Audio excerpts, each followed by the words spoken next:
E aí, galerinha, tudo bom? Estamos de volta e vamos falar sobre Paulo, isso mesmo, nessa madrugada. Na verdade, a gente não fala nunca sobre o personagem que eu digo que eu vou falar, né? Eu falo sobre o Espírito Santo de Deus na vida de Paulo. Então, na verdade, vamos falar sobre o Espírito Santo de Deus na vida de Paulo, ok? O que acontece? O que deu a vida do apóstolo Paulo para poder suportar todas as adversidades que ele passou? Paulo foi picado por uma cobra, foi preso, Paulo foi açoitado, Paulo foi maltratado, Paulo passou por diversas situações. E o que é que deu poder a Paulo para passar por isso? O que havia na vida de Paulo para ele para que ele pudesse crescer e desenvolver cada dia mais e mais? O quê? Para que ele encontrasse Jesus Cristo no caminho. O que fez tudo isso a Paulo? A mesma coisa que fez a Pedro quando Pedro passava e a sua sombra curava os doentes.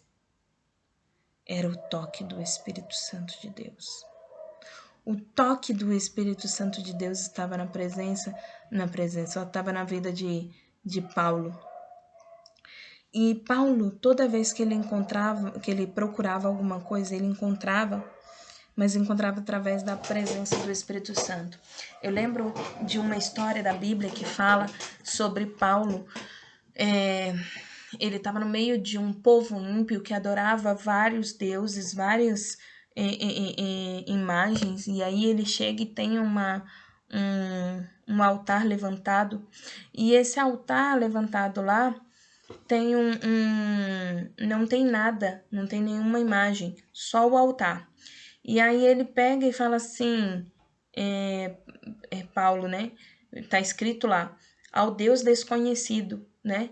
E Paulo começa a adorar a Deus ali naquele lugar, adorando ao Deus desconhecido, e ele fala para as pessoas assim, esse é o Deus desconhecido, o Deus de Israel, é Jeová. E ele começa a pregar as pessoas aproveitando daquela oportunidade que está ali.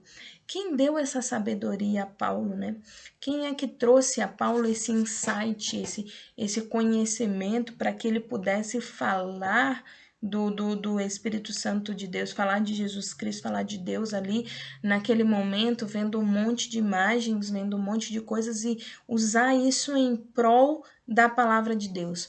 Paulo, quando as pessoas deram a palavra para ele contava seu testemunho e ele dizia, eu estava lá na morte de Estevão, eu fui aquele que autorizou a morte dele, que recebia as capas enquanto vocês jogavam pedra, e Deus me transformou, Deus mudou.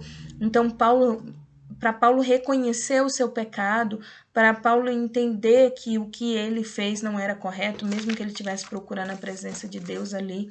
O que mudou a vida de Paulo? Única e exclusivamente o Espírito Santo de Deus. Ele reconheceu a voz do Espírito Santo de Deus quando ele caminhava e Jesus Cristo falou com ele ali. Ah, mas foi Jesus, Cláudio, não foi o Espírito Santo. Sim, mas Jesus é o Espírito Santo é Jesus, e Jesus é Deus, e Deus é Jesus, e é o Espírito Santo. Então Jesus Cristo para Paulo e fala, Paulo, por que você me persegue? Por que você está correndo atrás de mim? E aí Paulo diz, mas quem é você? Eu não sei nem quem você é. Pois é, eu sou aquele quem você persegue, eu sou Jesus Cristo. E ali ele podia dizer, eu tô louco, eu tô alucinando, eu tô ficando... deve existir algum problema comigo, tem alguma coisa acontecendo. E ele podia simplesmente sair e pronto, acabou, sabe? Não dá importância nenhuma para isso. E ficar cego para sempre, eu não sei. Mas assim, ele deu ouvidos ao Espírito Santo de Deus que tocou em seu coração. E aí ele vai e começa a fazer uma coisa que Deus não pediu a ele, mas que com certeza o Espírito Santo de Deus tocou no coração dele. Ele começa a jejuar. Ele jejua ali, buscando a presença do Pai, porque ele quer entender melhor o que está acontecendo na vida dele. O Espírito Santo de Deus, é aquele que resolve os nossos problemas, é aquele que nos ensina o que fazer, é aquele que nos consola, que nos guia, que nos transforma, que nos dá cura, seja cura física, seja cura espiritual, que nos faz passar pelos problemas sem desistir da presença de Deus. É aquele que verdadeiramente abençoa a nossa vida. Então, assim como Paulo, permita que o Espírito Santo de Deus abençoe a sua vida. Permita que o Espírito Santo de Deus transborde sobre você. Permita que ele seja a voz a qual fala aos seus ouvidos. E para isso é importante estar na presença dele continuamente. Pensa nisso. Até amanhã.